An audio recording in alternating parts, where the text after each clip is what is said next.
became Muslim 25 years ago. My family is Catholic, but I was fortunate to discover the deen of Islam.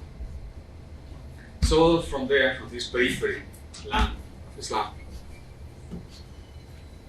a group of people, us, looking back at the deen of Islam with the desire of bringing Islam to fruition, to make it real, to make it practical. We started looking at the matters of riba, at the matters of the deen in general, but in particular this matter of riba, because it was urgent. Because the world that we are living in is a world of riba. And we discovered these matters of the dinar and the dirham, these things about the dinar and the dirham. I don't know whether some of you have seen a dinar and the dirham before, so it might be worth showing it to you.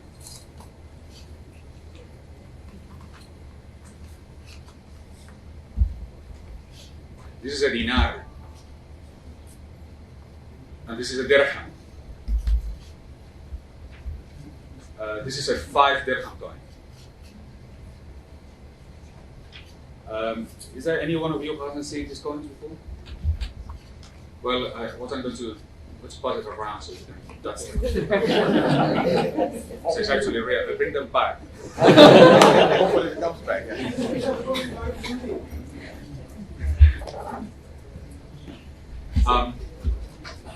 Actually, the gold coin is a double dinar. So the actual weight of the dinar is the mithqal. The mithqal is 4.25 grams. So the coin is 8.5, but the dirham there is the dirham, the weight of the dirham. That is 7/10 of the mithqal, equal 2.975. This is the standard, known as the standard of Umar. Ibn Khaldun writes, because it's part of the revelation, because Allah subhanahu wa ta'ala mentions dinar and dirham in the Quran, it doesn't mention US dollar, just in case there is any doubt. And ringgit also not mentioned. But it says dinar and dirham. And because of that, Ibn Khaldun says, this is part of the waji, and therefore it has a reality for eternity. You cannot change the ways and you cannot change the measures. The dinar and the dirham is what they were, and they have to remain the same. And because we come from Al-Andalus, our madhab is Maliki, Imam Malik. And those of you who, of course, I presume all you familiar to the concept of the amal of the Ahl al-Medina, because of Malik's insistence of the amal, our interest in the Muamalat was special. And then the added element was the fact that we were new to Islam. So matters that for other people are taken for granted, for us, everything was new. We had to look at everything. Our society was entirely Catholic. We had to change everything. I mean, things that they are for you so normal, eating with the hand, behavior of people, etc. We had to change all that. For me to become a Muslim, I had to say no to everything I knew was order and what was right and wrong. And so it was for all my community. So the result was that we came to the conclusion, which it doesn't take a long time to come up to, which is the fact that the currency in Islam is the dinar and the dirham. Now, we said the dinar and the dirham, and nobody knew about dinar and dirham. So we thought, well, nobody's doing it. We are going to mint the dinar and the dirham. So in the year 1992, a group of converts or reverents to Islam, they minted the dinar and the dirham that you have here today. I remember in those days when there was no Google, there was Alta Vista. So if you do a search in the internet about articles on the gold dinar, there was only 16. I had written all of them. And about a few months ago, a friend of mine came and said, well, I've done a Google on Islamic dinar and Islamic dirham. I found 3.5 million articles. So the thing has changed. Mahathir helped. Before Mahathir, the first prime minister who talked about the gold dinar was Necmettin Erbakan. At that time, he was campaigning to become the prime minister in Turkey. We met him in Switzerland. And like what I did with later with Mahathir, every time Mahathir or he came abroad, I gave them somebody, I gave a set of dinar and dirham. I said, give it to the prime minister and say to him, this is the currency of Muslims. Necmettin responded straight away, and he made a pronouncement the first time that a contemporary Muslim leader said, the dinar is the currency of the Muslim nation. This sentence was published in the Wall Street Journal front page. The Muslim world paid very little attention to it. But from then on, there was an immense interest in the West about what we were doing. At that time, we started meeting, we were meeting in Spain, then we started meeting in UAE, in Dubai, then South Africa, in Germany, then we came to Malaysia, and in Indonesia. We're hoping that very soon we will start meeting in Kazakhstan and Nigeria.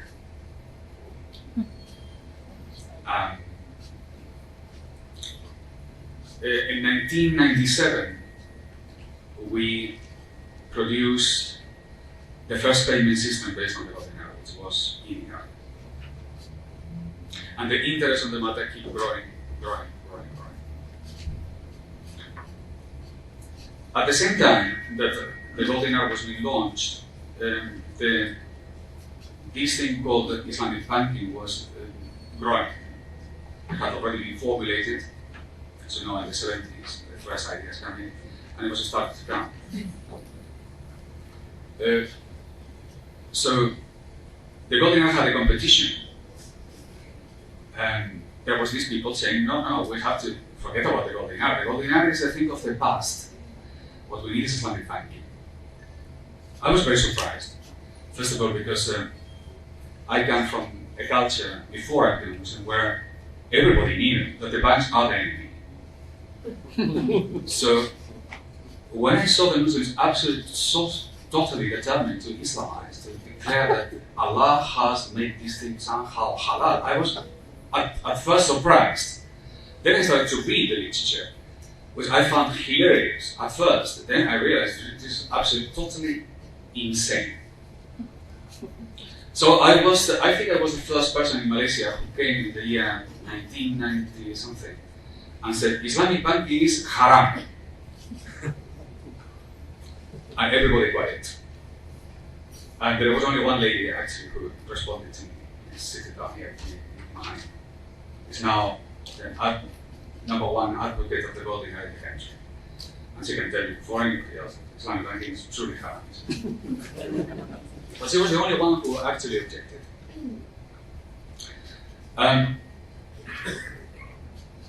Then, of course, there was a little bit more interest on the matter, and some people started to question what is this thing? Why is Islamic banking haram? And,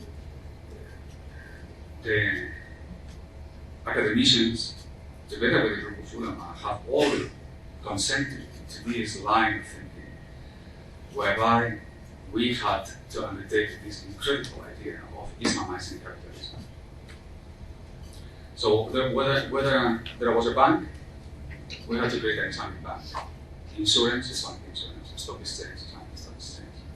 All that was called Islamization. In the background of that, there was the Islamization of knowledge. It's going one step deeper into the matter. An idea that it was born here in this country, but it was really expanded by a man called Ismail Farki. It's a many of you probably know, it's unrelated to Temple University and Triple IT, the two major centers of free Masonic thinking in the Muslim world today. Ismail Faruqi most probably was a Freemason himself. And certainly most of the members of Triple IT are. And Temple University is the capital of Freemasonic thinking in the United States, Philadelphia. This is only relevant in the science. If you understand what Freemasonic thinking means, it's basically humanism. So what these people were bringing to us is a kind of mixture of humanistic Islam, which is the basis of what they call Islamization. In practice, Islamization meant that we are going to take one system, one model, which is capitalism, and we are going to Islamize it. So we are going to make capitalism Sharia compliant. At first, everybody has to agree, because everybody wants more Islam in our society, not less. The problem is that they were not making capitalism Sharia compliant, protecting it. They were making the Sharia capitalist compliant. It was a reform on the Sharia. It was not a reform on capitalism.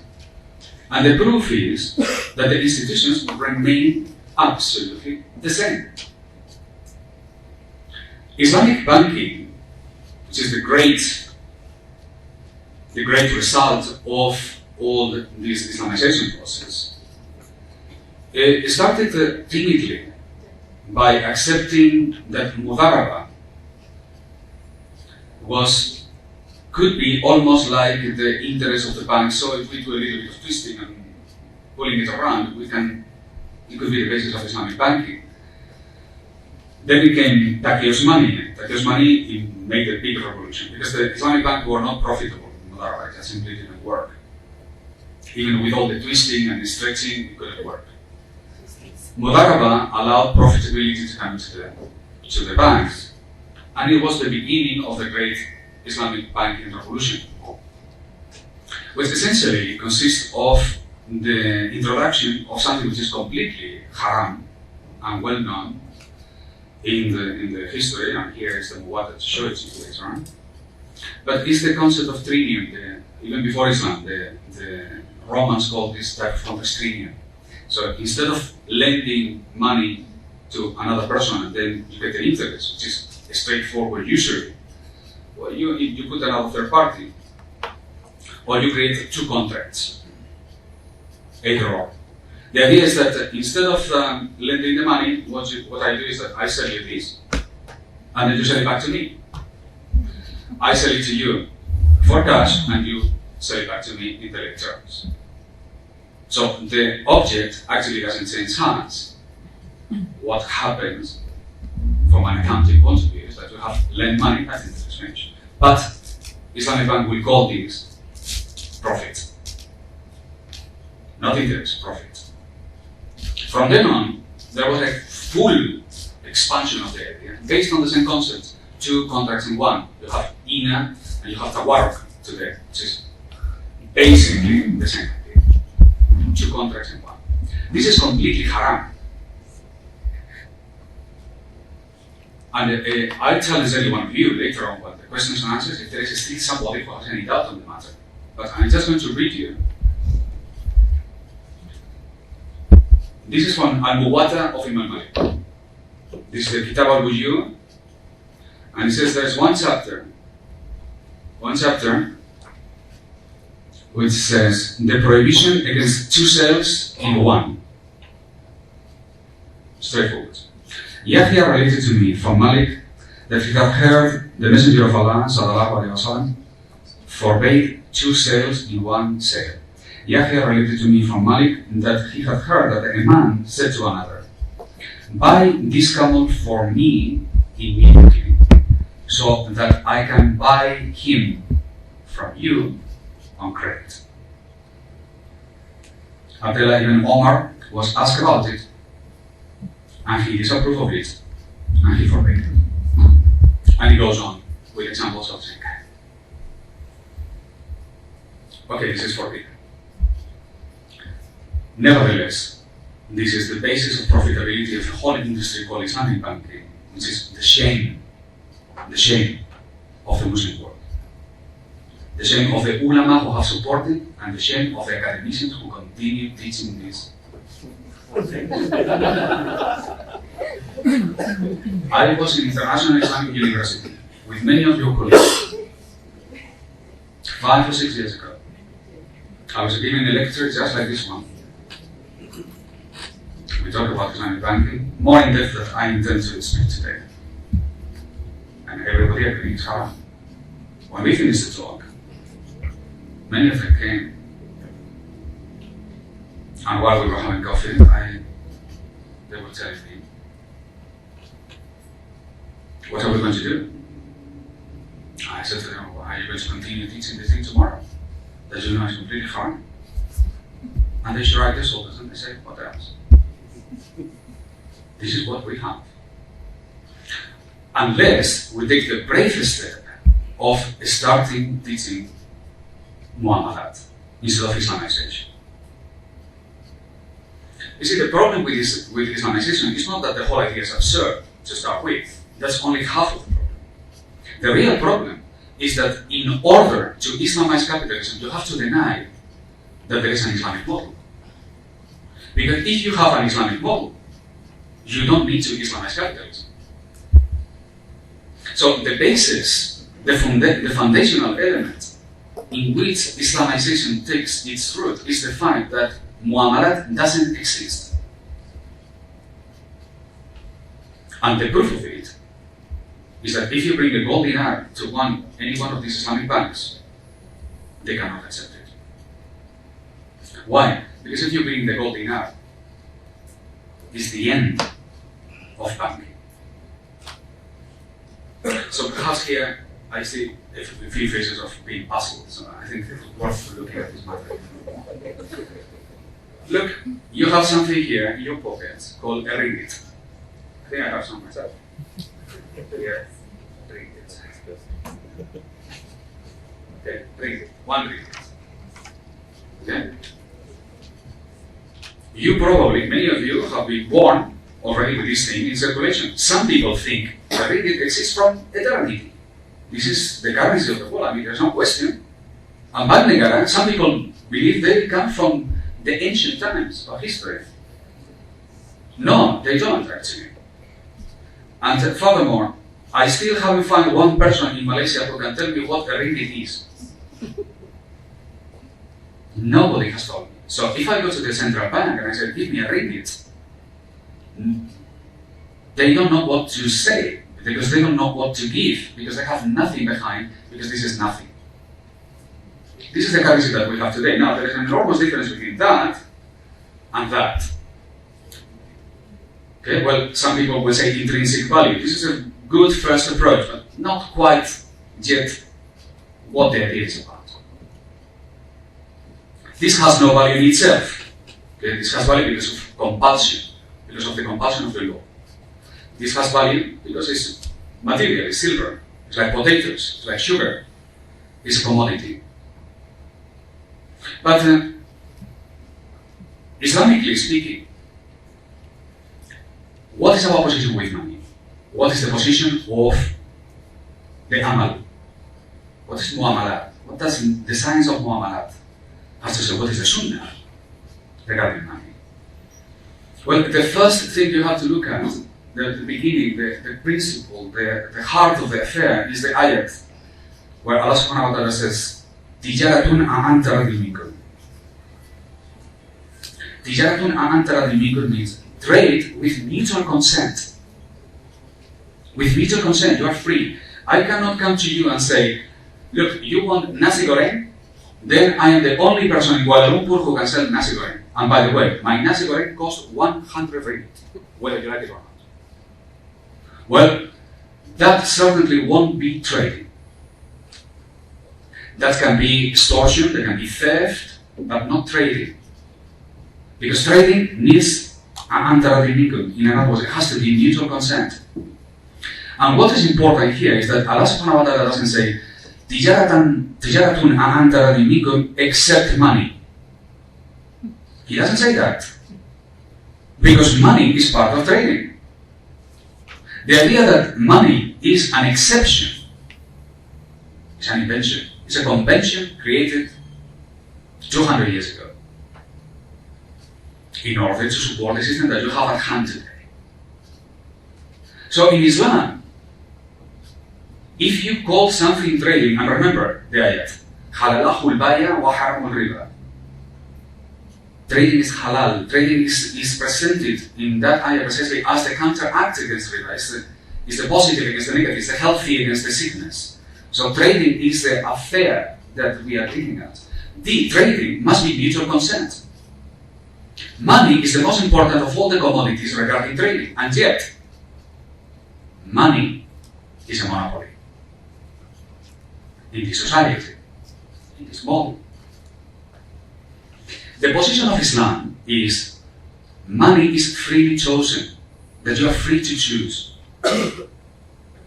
Imam Malik says, money is any merchandise commonly accepted as a medium of exchange. Commonly accepted meaning freely chosen. So the Islamic Amir, the Amir in Islam cannot say the currency in Dar al-Islam is the dinar. He cannot, because there's no legal tender idea. This is a modern thought. It doesn't belong to the Amal of Medina. The people in Medina, they were free to choose. Now we come to the dinar and the dirham today. I can guarantee you that if I go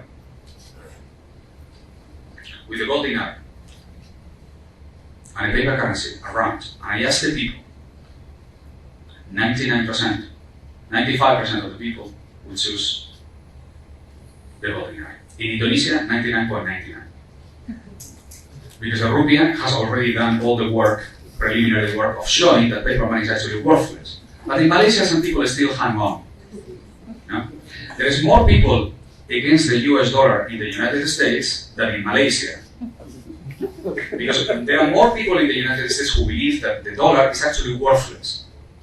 So there is a group of people called Liberty Dollar who has created these silver coins, and 250,000 Americans trade with these coins, and because they consider the dollar a fraud.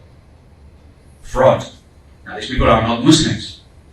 The only thing is that they live in a different culture where what wasn't Duapolo hasn't arrived. So they are not longing for this fantasy world. They are already there, and they say it doesn't work. In Malaysia, we're still fishing whether we reach in this, millennial fantasy. And the problem with that is that it starts clouding the eyes of the people. So we are so wasn't Duapolo that we are starting to read Islam with the same mentality, and that is a danger. Because Islam doesn't need reform. Okay, you can improve the lighting of this room by improving the technological conditions, etc. We can communicate better with computers, etc., etc. There is no reform. Islamic law doesn't need it. Islamic law is forever. Riba is haram forever. And that is unnegotiable. We are the people who have invested in this knowledge. We have to preserve it, we have to use it. If we want the blessings from Allah subhanahu wa ta'ala, we have to obey Him. If we follow the kuffar, we will be their slaves. When it comes to these matters, Muamalat is the guidance, is the light, is what offers you the way forward. Islamization is a deviation, is going out of the deen of Islam, and is making, through the institutions that they are now all under the whole umbrella of so-called Islamic economies, we are making the haram halal. And I warn you,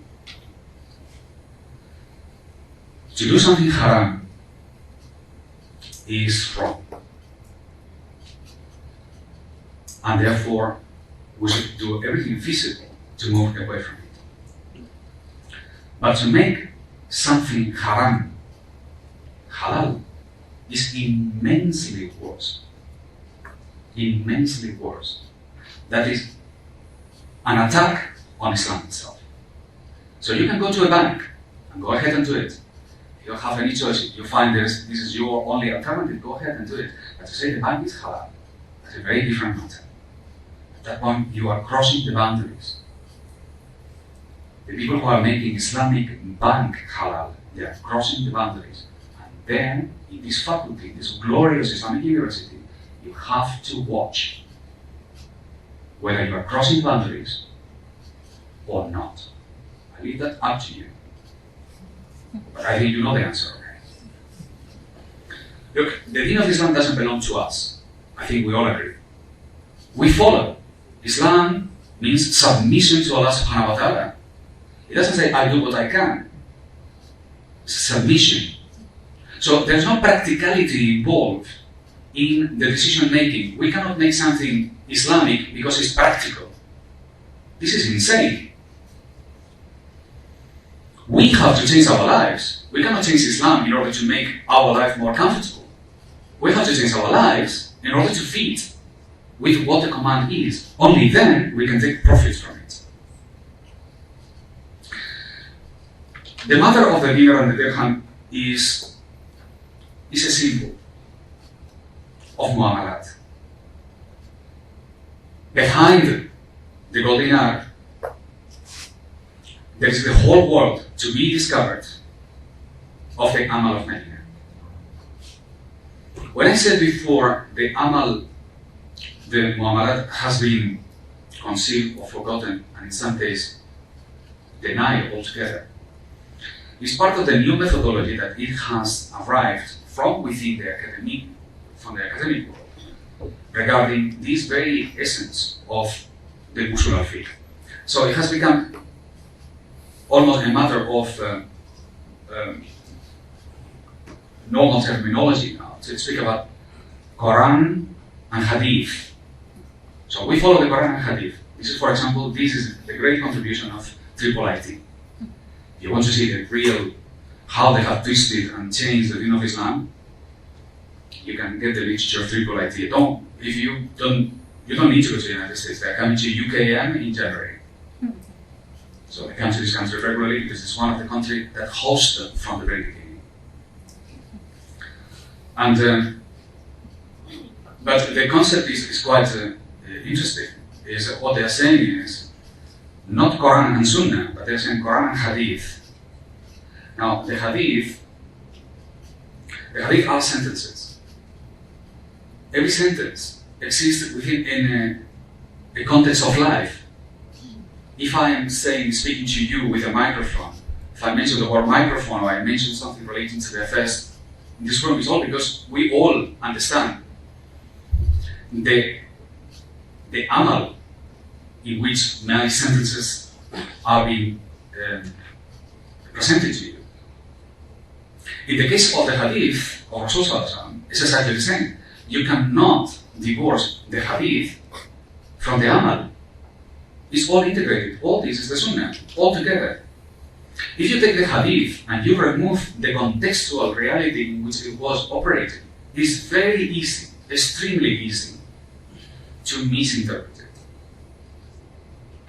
If then you undertake this methodology of transforming this hadith into Islamic principles, then therefore abstracting the matter one degree further, then Islamization becomes the easiest thing on earth. And I promise to you, I can Islamize for you whiskey in 5 minutes. Using exactly the same principle. I take the hadith, I remove the amal, then I have to create something which is an Islamic principle, something which is good about whiskey. I'm sure there's something good. And therefore I have to do a match with something which is also equally another Islamic principle, and therefore Islamic whiskey for you. Done. You think I'm exaggerating? This is how Islamic banking is done on a daily basis.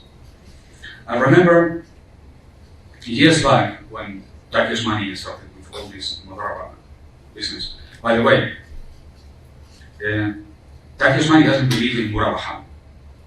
If you read his writings, he says clearly, actually, what I'm doing here by making Murabaha, which is a sale contract, into a financial contract, this is something that never happened before.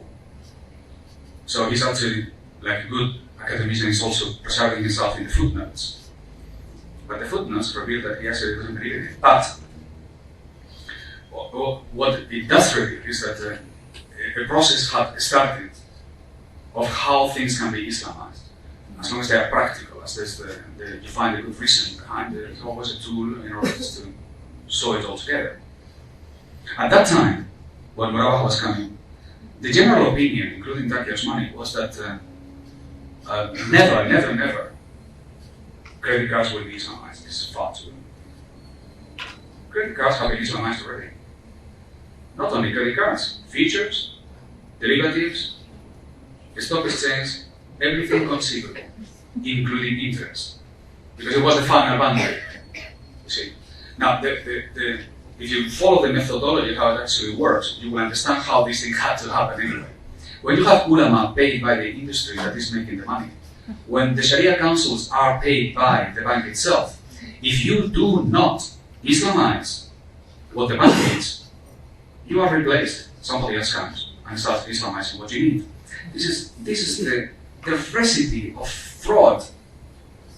It's the recipe of fraud. How can you possibly trust these Sharia councils who are being paid by the industry who is making the money?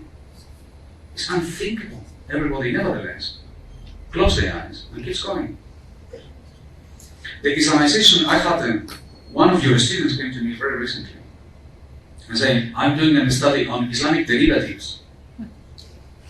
I'm doing a PhD on Islamic derivatives. I mean, are you teaching these? What are you teaching these students? Islamic derivatives. She has already a whole,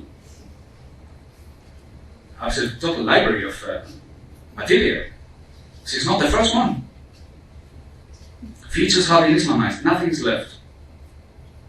The problem is not the conclusions, the problem is the methodology that we are using that doesn't have any amal. It's pure abstraction. Islamic principles derive from what I call hadith self-service. Hadith self-service is the following. You have Google around, or one of the books, and then you start saying, well, I want this hadith, half of this one 3/4, and then you mix it up. After a few minutes of cooking, then you elevate it into Islamic principles. Then the Islamic principles are then freely dispersed in anything that you can possibly want to Islamize. Now you can't do that. It never has been done, but today it's been done left, right, and center in the prestigious environment of Islamic universities such as yours. And this has to stop. And the way to stop is by taking a completely different look at our deen. First of all, we have to stop having this urge to become modern. This modernist tendency, which is starting with Mohammed Abdu, Jamaluddin al-Afghani, Rashid Reda, and all these modernist tendencies that they have come to our shores today. Because we are modern already. Okay? Islam doesn't need to be modern, it's already forever. The epitome of history, unlike the history as presented by the West, the world is not going in a progression, up. Actually, we're going down. The peak of history is Medina al-Munawwara. So if you want progress, I don't look in what was and Duapulo. I look to Medina al-Munawwara. Now that makes a big difference. Because if you start looking what was and Duapulo, you may get lost, since you don't really know where you're going. But the Medina al-Munawwara is known. We know almost everything that's happened there. Nothing has been more documented by that society. And that is the Sunnah. Now, when you read dinar for dinar, dirham for dirham. Or you read, Ahmed went to the market of Al-Hajj, to the souk, when the caravan was coming, etc. You don't need to translate, oh, it says dinar, oh, dinar is like ringgit. Okay? Then the souk, souk is like Carrefour. Then the caravan is the, Indo-Food or one of these large transportation systems that we have today.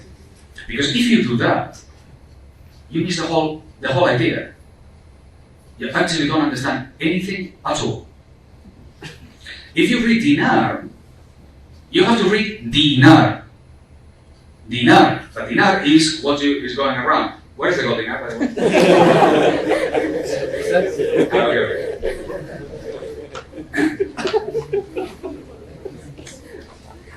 Keep moving. You see, this is a gold dinar, all right? So, I will tell you something. It may seem like obvious, but it's not so obvious. When we minted the first gold and silver coins, I started going around some key places in the Muslim world. I met the Mufti of Jerusalem, the Mufti of Egypt, the head of Islamic affairs of United Arab Emirates in Morocco. Without exception, every time I put a gold dinar in the hands of any one of these alim, and I asked them, Mahada,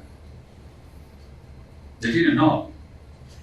And when I told them, this is a dinar, everybody giggled. It was giggling. Oh, gold dinar, oh, how wonderful, you brothers of Islam from Spain, are you? He said, well, do you know Fatiha? Yeah, we do know Fatiha.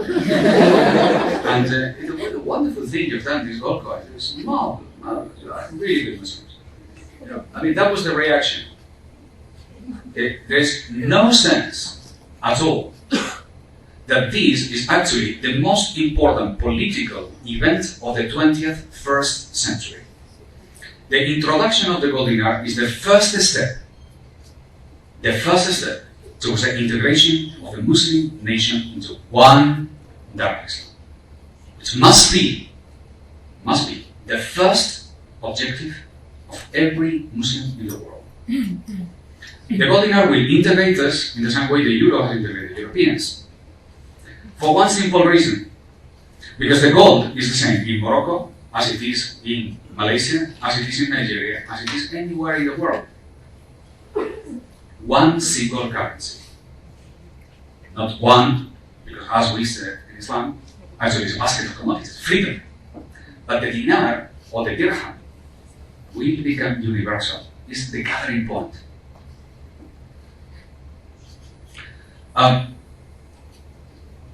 Can we do it? Can we do this incredible thing? Because some people confuse them. They start getting with their own personal difficulties. They start associating that difficulties with the difficulties of Islam. And that is, of course, wrong. Is it possible to establish the gold dinar today? Some people really believe, no, we don't. Or they put so many conditions, it's almost impossible to achieve. Let me tell you absolutely categorically, without any doubt, without any question, the gold dinar is going to be, it is, the currency of the Muslim. Nothing in this world can stop it. It's too late. It's moving too fast. It's everywhere. There are hundreds of thousands of people supporting and using gold dinar as we speak today. But if you have any doubt, you have to stop thinking, La hawla wa la quwwata illa United States. Because that is actually wrong. It's very, very wrong. And equally wrong is La hawla wa la quwwata illa dollar. Because I have all the wealth, people say. Because what is the United States of America going to do? Because what is going to do, this person is going to do, what the other is going to do. Well, I don't, and I'm sure you don't either, want to pray Maghreb, you don't go and call anybody for permission, do you? You don't have to call Mr. Najib and say, can I pray now? Is it okay with you? No, you don't, because it doesn't matter what he says, you actually have to pray. Because even if he gave you permission, there will be something wrong. Nobody gives you permission to pray. Nobody saves you. So Allah has given you this permission. I fear the person who is going to give us the gold dinar, because it's already been given to us. The law and the obligation comes from Allah subhanahu wa ta'ala. People who expect the Central Bank of Malaysia, Bank Negara, to one day say, and now you have the gold dinar, are so completely wrong. First of all, because they understand that means a very important part of this affair, which is that the gold dinar and Bank Negara are like water and fire. Either you have one or you have the other. And that's I'm shocking you really deeply now. Because you have to know something even a little bit different. You have to look at the constitution of Malaysia. All the constitutions that they were given in the name of Merdeka to all the post-colonial countries, they all came with a package. And surprisingly, this package is almost the same. It's like a franchise. You know McDonald's?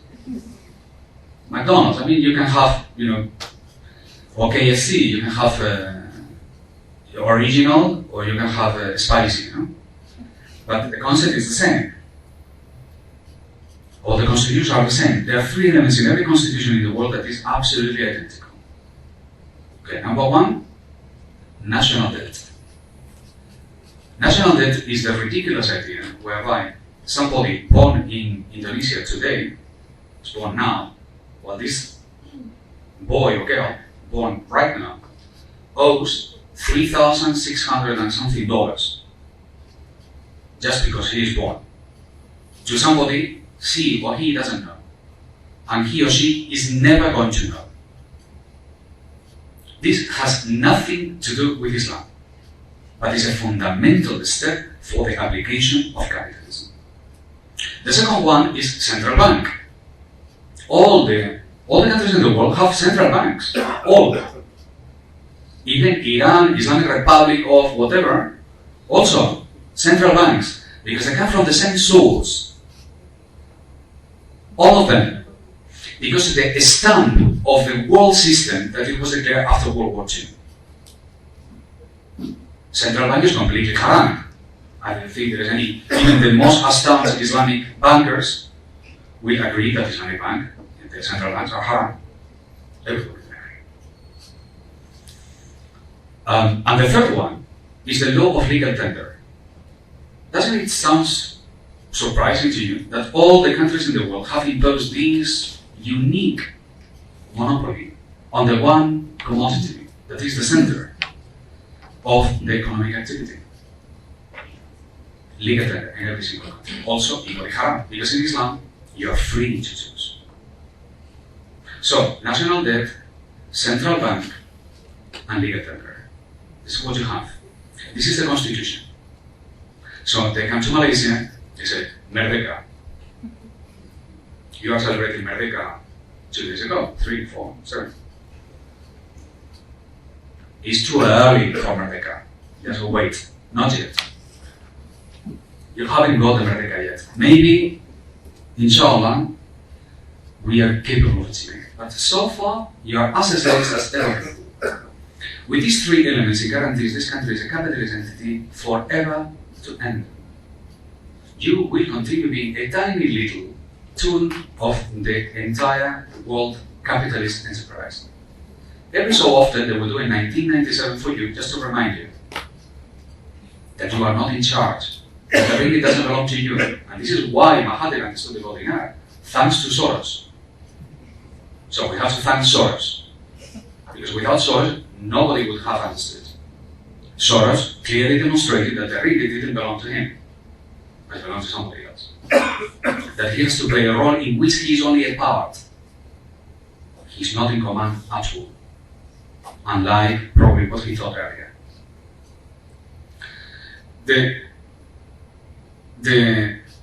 These constitutions that they were given to all these small Muslim countries, and it guaranteed that the caliphate will never be brought back together, they were the tools on which the political, economic, and legal framework of the nation was going to be established. And then, given that frame, then you have Islam.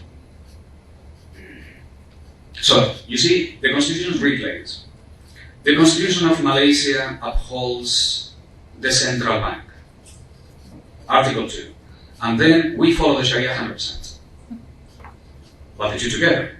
So the Sharia that you have there, it has to be one that accommodates the central bank and these capitalist entities. Economic, politically, and legally speaking, the country remains alien to Islam. So Islam is fitted in. This is Islamization for you. It's a process of reform of Islam in order to fit in a given structure. If you want to understand this phenomenon, which I'm probably shocking you totally, on these matters, because you probably never thought that the constitution of Malaysia guarantees that Islam will never be established in this country. And it will guarantee that Muamalat will never be heard of. Because if you bring Muamalat and you bring it forward, is precisely the political and legal and social framework that this constitution is trying to eliminate. And that's why you have Sharia courts and then you have secular courts, which is a total insult. But clearly shows you that they have no intention whatsoever of bringing Islam to any of these economic or social or political matters. Islam therefore becomes concentrated, kind of inflated around personal morality, especially sexual behavior, and especially women. So women get 100% rigidity on the law. When it comes to economics, politics, banking, the flexibility is incredible. But if you can see an ELO of a woman, the world comes to an end. This is called Puritanism. And it becomes associated with the religious reform. If you look at the Christian reform, I wrote a book 1,000 pages on this subject. So if somebody wants the depth of the argument, you can look at it. But if you look at the early Protestant movement in Christianity, it's exactly like the Protestant movement in Islam, which is where we are living. There's the world of Muhammad Abdul, Jamaluddin al-Ghani, who saw himself as Luther. He said, I'm Luther, I'm the Luther of the Muslims. It's a Protestant Islam. And this Protestant Christianity, what they did is they Christianized the banks, number one. And second, they created a Puritan morality around sexual behavior, especially women. So, for example, the Quakers, if you look at the Quakers, a typical Protestant Christian group. The women, they were covered up to here, the next, the thing, the bonnet, like this, stuff. And the Quakers created Grand Saint Bank, Barclays Bank, and Lloyds Bank. At the same time, so Islamization, the parallel is, we have this, the uniform. The men can go whatever they like. I mean, you've seen it in Guadeloupe. You come here in summer and you see our Middle Eastern brothers come here, men and wife. The woman is a complete black thing. Even black gloves. But the man will be in t-shirts, wearing a cap, a baseball cap saying Coca-Cola is great. Now, if you say women have to go that way, I think men owe to have an identical level of responsibility. No, but Puritanism doesn't do that. Puritanism is focused extremely on these matters so that you can Islamize capitalism. So Islamic banking goes alongside with Islamic Puritanism. And that's what you have to do. This is Islamic reform. This is the Islamic Protestantism that you have inherited. The Constitution is the grantor that Islam will never exist. But don't be so surprised, because if you look at the time of the Caliphate, the movement, you know, the young Turks, the young Egyptians, etc., those of you who have looked at this period of history, you will notice that the movement, that it was against the caliphate, it was called constitutionalist. Constitutionalism was the synonymous of anti-caliphate. These constitutionalists were mainly formed out of Freemasons, Christians and Jews. And they concocted themselves these secret groups. And their speech was, we need a constitution just like the West has. Constitutionalism, therefore, was the force that gathered the people against Islam. So, nobody should be so surprised if the constitution that we have today precisely guaranteed that.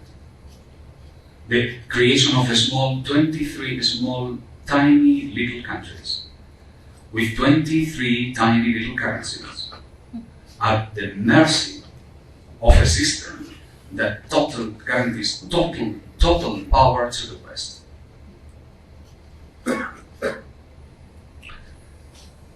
I went to a mosque the other day in Penang, and I was in one of these hotels. So you have to go to the surau, of course, in the garage. You have to go down there. And then you go to this tiny little room. And alhamdulillah, the mu'min are there, so the light is better than the whole hotel. But looking at the board, there was one of those typical announcements you find in most mosques in Malaysia. It said, boycott Israel, boycott United States. And then there is a list of things. Coca-Cola, all these companies. And keep looking at these ones because I hope one day I will find the real thing that you have to put. You have to put the US dollar. You want to boycott the United States, boycott the US dollar, forget about Coca-Cola for God's sake. Who cares about Coca-Cola? At least they offer you something. When they give you a piece of paper, they don't offer you anything at all, except a stamp in your forehead of your submission. What it means is that you are a slave and you cannot even think and you cannot even raise your head to realize this is a piece of paper. They throw pieces of paper at us, give them oil, aluminium, gas, whatever they like, and we cannot even look at the matter. What happened to us? The Spanish, when they went to South America, they discovered the local indigenous people liked mirrors. So they brought all these mirrors. They took mirrors, broke them down, and they gave them. They took the gold, the whole thing, for a piece of mirrors. Everybody cheered after. Said, I mean, look at these people. They must be really ignorant. We give them pieces of glass, and we take all the water. Well, what our grandchildren are going to say about us when we tell them they give us pieces of paper, and we give them all our wealth? How are you going to explain that? Which hadith are you going to use? No, the dean of my faculty told me so. He said, Father, you are crazy. Didn't you see? Couldn't you open their eyes? Didn't you see that they were cheating you? I mean, even among them, there are people telling you this is cheating. Among the Americans, but how many people in Malaysia have the guts to say this is false, this is a tool of cheating? Only Professor Mira is there. The painter to talk on this matter. I know how careful he has to be. You see, he's so like, why? He's probably scared that the fact is all these things. The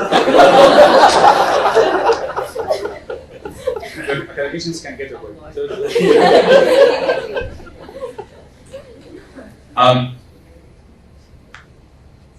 This is a matter of laughter, but it is actually of serious importance. This is happening, okay? And this is happening in front of your eyes. Look, this crisis has come. And for the Mu'minun, this is a good thing. Because the Mu'minun knows that this system is doomed. Because Allah subhanahu wa ta'ala has declared war upon it. Allah and His Messenger has declared war upon it. It's doom.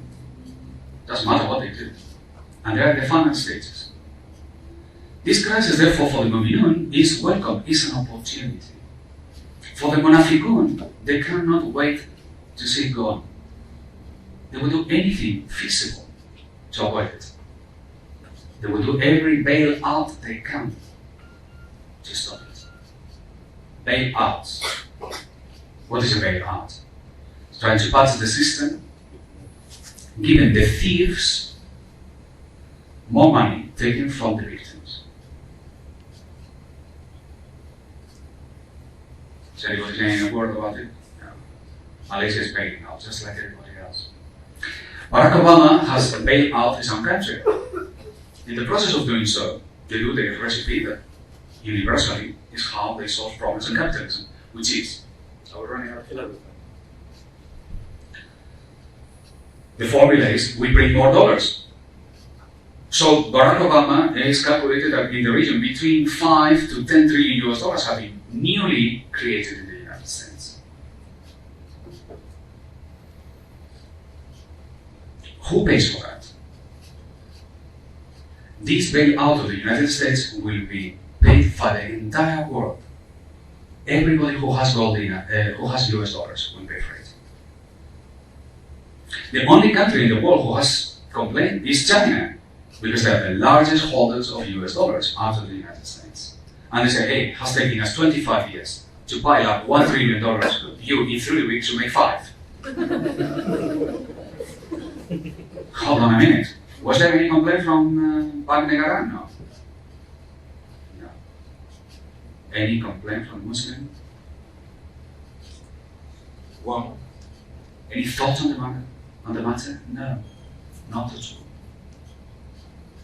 Just carry on, closing the eyes. The problem is this, and this is the shocking news for you, okay? Every ringgit is a tiny little US dollar. Because it's not backed by gold, just in case. Some people think it is backed by gold. No, it's not backed, it's backed by US dollars. So when Barack Obama is making all dollars, you are paying for it. Every time you use a ringgit, you are paying for the bailout of Barack Obama. You are paying for the bailout of the United States. Now, how does it make you feel? Do you really want to continue with this system? Don't you really embrace the golden hour and say no to all this? Knowing that this is the Amal of Medina, knowing that this is the way of Islam, knowing that this is the way forward for us, knowing that this is what is going to unite us as a nation. Are we going to wake up or will we continue sleeping? Furthermore, many of you teach Islamic economics. Are you going to continue doing that tomorrow? This afternoon? Maybe. That's a bad sign. Look, this is a commonality affair. We are Muslims. It doesn't matter how much trouble do we have. Allah still loves us. The kuffar, it doesn't matter what they do. Allah doesn't like them. We are blessed. We are loved by Him. What we do, even if it is a little, Allah rewards. What the kafir do, it doesn't matter what they do, has no blessings. We have all the assets in our hands. We have the knowledge. We have the deen. All we have to do is to do it. You are a group of people bigger here in this room than the people who in Granada in the year 1992 minted the first gold dinar. We can do it. Let's start by teaching the right things. Let's create a faculty of Muamalat, not Islamic economics. Muamalat. Let's look at this book, not Samuelson. We need this, a Muwatta of Imam Malik, and the Sahar of the Muwatta, and the Mudawana of Sahnun, and the commentaries, and the Mukhtasar al-Khalil and the commentaries, and the Risala of Ibn Abi Sa'id al-Qayrawani and the commentaries. Our books. And anything written in the last 100 years, we look with suspicion. We go back to the classics. we go back to the days before Islamization came. And we will find everything is there. But every time you read dinar, don't start going into the Islamization process, into ringgit. No, dinar means dinar. Souk means souk. Caravan means caravan. We can recreate this model. It can be done, of course it can be done. Rumi, the famous Sufi from Turkey, he was once asked by one of his students. I heard somebody saying that something which is halal is not possible. And Rumi looked surprised. And he said, how? Certainly, what Allah has made halal is possible. And nobody can say what is halal is not possible, because Allah cannot say to you, you have to do this, and at the same time make it impossible for you. Certainly, he added, the person who believes that something which is halal is not possible, that person should hit his head against the wall. And he still continues thinking that he should hit harder. Meaning, this thing doesn't work. What is halal is possible, the dinar is possible, of course it's possible. What the dollar is not possible. And we have to stop from looking at the deen with those eyes as if something is missing. We have to look at it with pride, with respect, with love, because everything in it is correct. The deen of Islam is 100% right, not 99%. And when we say La hawla wa la quwwata illa billah, we say La hawla wa la quwwata illa billah, and there is no but. Because people tell you, yes, of course we know that, but. No, there is no but. If you want this power, you gain this power by obedience. The more a slave you are, the more you borrow his attributes. The more you submit to him, the more powerful you become. And there is no any other formula. You can try, but it won't work. This is the only one that works. It's up to you. It's up to you to create this faculty, to create this teaching, to revive it again, and to start without any concession.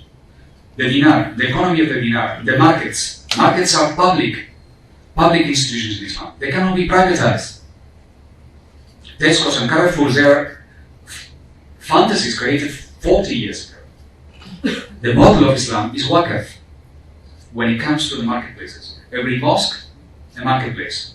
When the market is open and is free, like in Istanbul, it was at some point, you have the caravans. The caravans is the trading. It's also a social institution. It's a waqf.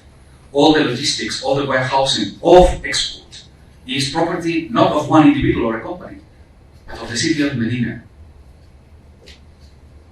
And the guilds, if you look at the model of production in Islam throughout the 1,400 years history, you will find that in all the urban settlements, 99% of the people work in guilds. It means there is no worker, employer-employee model. The model is master-apprentice. There was no corporations. There was no working class. Now that's something to think about. I wrote a book called The Return of the Gold of the Guilds, on the same series of The Return of the Gold Dinar and other things. In the Muslim world, there was a little interest. Some 2 or 3 academics responded. In the non-Muslim world, there was an absolute total interest on the matter. A conference was created in the University of Utrecht called The Return of the Guilds. And for the first time in the admission of the dean of the university, it's the first time the matter of the guilds has been looked upon to regard the guilds as a true model of society, of pre-capitalist societies. By implication, this is the way forward. If you look at any of the Islamic societies of the past, you will find guilds everywhere. And if you want to see how the guilds were eliminated, you have to remember that they did not die out of natural causes. The guilds were murdered. And they were murdered by the new formation of the state. In a way, by the constitutions. The creation of central banks, the introduction of paper money, and the banks killed the guilds. In the Muslim world, all this happened all of a sudden. The guilds were abolished by the British, while Muhammad Abdul was the Mufti, the chief Mufti, appointed by the British.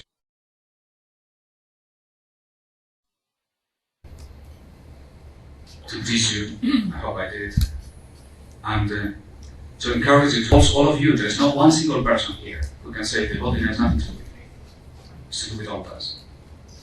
And I come to bring you a message of hope in the sense that it is from within you that this knowledge can be revived. It's not alien to you. You already have it, but you have to put it together and abandon all this Islamization business. Let's go back to our model. There is a model. It can be applied. And this university must be the place where this teaching of Muamalat takes root among you. You have the moral obligation and the Islamic obligation to make it happen. Assalamu alaikum. So, any questions, please? Prof, would you like to say something first? Okay, any question? My name is Muhammad Abdul. You mentioned so many times. Are you from Indonesia? Yes. Okay. First question, direct question. As we know that, correct me if I'm wrong. Dinar and dirham is not originally from Islam. It came from the Rome and Persian. And when the skin of camel, and it is written in the history of the Islam in the book. Okay, and the second question is about. I would like you to share also to us the step how we can, back to use this dinar and dirham, and we can what we call bring back the glory of Islam. Okay, that's two questions from me. So maybe your father and grandfather. The name is beautiful, by the way. Nothing. Whatever Mr. Muhammad did, nothing is there. First of all, Islamic mention in Quran is ours. Okay. Now the coin, the physical coin, actually comes from before, of course, gold coins, from the beginning. It is irrelevant. The question often, and this is what confuses most people today, is not understanding what is the background, what is the basis in which we say dinar and dirham. We don't say dinar and dirham because we like gold. For me, gold is as valuable as the wood in this table. I don't worship gold. I don't worship silver either. But I defend freedom. And this is what Allah subhanahu wa ta'ala grants us when He says, Tijaratun antara minkum. Because if I trade without freedom, it's not trading. So, when it comes to the gold dinar, a skin, shelves, anything you want. You can introduce anything that you like as a means of payment. But you cannot make it legal tender, which is where people get confused. Umar ibn Khattab was trying to introduce the legal tender of the skins of camel. This is insane. This is, looking at the matter without any understanding of the Muamalat. And that's how we end up with Islamic economics today. You need the Muamalat, and therefore the Muamalat guarantees.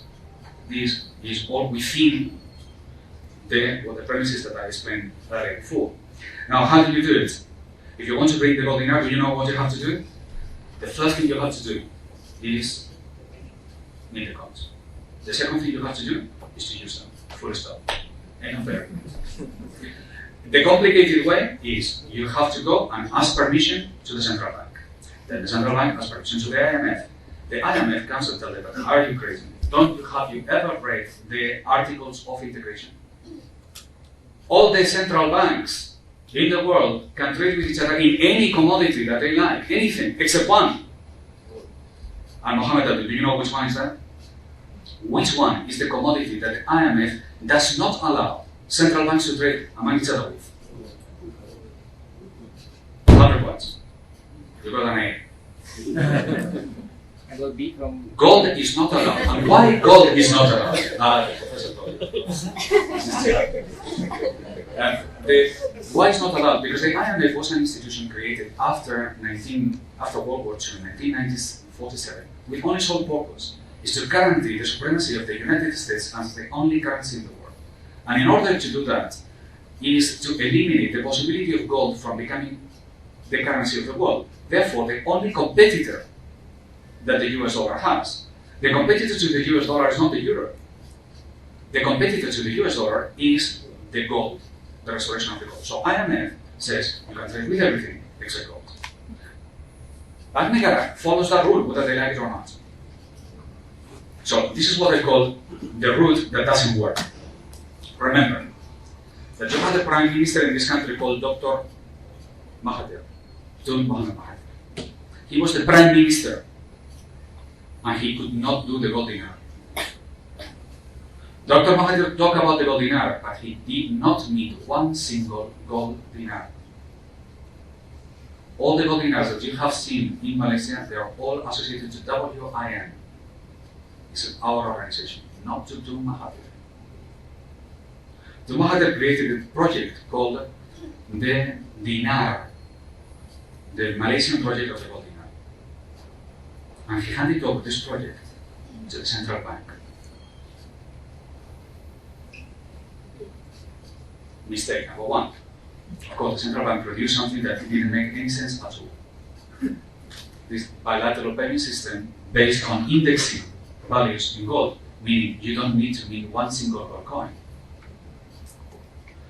I was in Jeddah when the Central Bank of Malaysia presented their project of the gold dinar to the OIC. And I was there as the gold dinar expert, gold dinar expert. So there was 4 of us, 2 against and 2 in favor. The people against the gold dinar, it was among them Umar and then a professor from International University from Malaysia who wasn't really convinced against the gold dinar, he had to do the wrong. And then another friend of mine called Alemi, who has been is a great alim who knows about the gold dinar, and so the 2 against the other 2. It was quite interesting to meet Omar Chabra because I know I have read his books from years back. I always found it absolutely totally hilarious. And I met him and I ought to say to him about the gold dinar. It took to give credit to Omar Chabra, it gave him about 5 minutes time to understand the gold dinar. He said, I didn't know anything about this. Yeah, absolutely amazing. He said, well, it's absolutely great idea. And if Omar Chabra comes into Malaysia, let me have a public interview with him and you will see that actually he believes in the gold dinar. At least when he talks to me. And but the proposal of Malaysia was presented to the OIC. And when the proposal was made, I raised my hand and I said, look, this proposal doesn't entail the use of the gold dinar at all. So what I suggest to you is that you remove the word dinar from the proposal. So call it the gold proposal of Malaysia to the OIC. And the lady who was representing the central bank, she said, oh, wonderful. And they took it off. Then later on, 3 hours later, somebody told me, what are you doing? You cannot remove the word because the Prime Minister has asked us to talk about this. And then they put it back again. In other words, they really don't care at all. And the central bank has been telling you that they are doing the proposal on the gold dinar. They don't want it. Okay? Now, the OIC look at this project, and of course they don't want it, but for them, if you want to bring the gold dinar, if you want to bring that strategy that doesn't work, what you have to do is to go through the OIC. The OIC is perhaps the most incompetent organization ever in the history of mankind. There must be another one worse, but this must be in the top 10. So. If they cannot agree to something like Palestine, whether they are right or wrong, or to do anything about it, something like the Golden Era, it will never happen in 500 years of debate. So the idea of Dr. Mahathir to present the credit of the Golden Era through the central bank to the OIC is precisely the very formula that it will never work. So how will it work? Make the coins and use them. Because the Golden Era will happen from a bottom-up approach. It's freedom that we're talking about. You do not want anybody to say to you, now you are allowed to pray Maghreb. Would you like that person? Do you want a savior who is the guarantor of your freedom? No. Do you want somebody who gives you freedom? You have to be suspicious. The freedom belongs to me. I don't want anybody to give it to me. I don't want anybody to give me permission to do something that is my right. If that is the case, do it.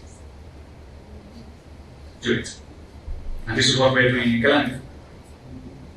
Following 2-3 months' time, you will see the Golden Era in Calendar will be circulated. What I'm intending to do there is to circulate the Golden Era. It will be the first time in modern history that the Golden Era works.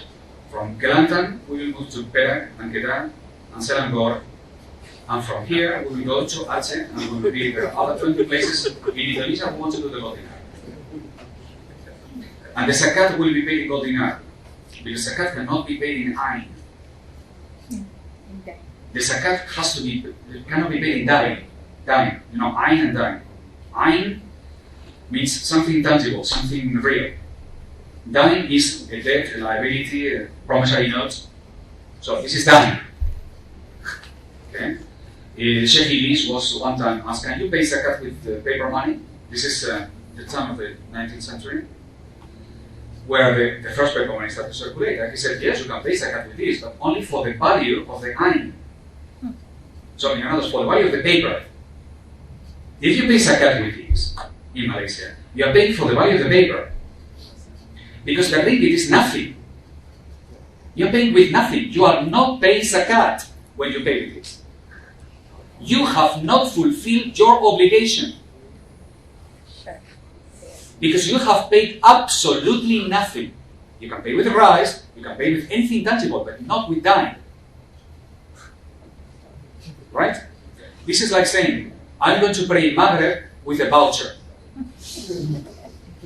Okay? So I bought 20 vouchers, I don't have to be worried about praying Maghreb for 20 days.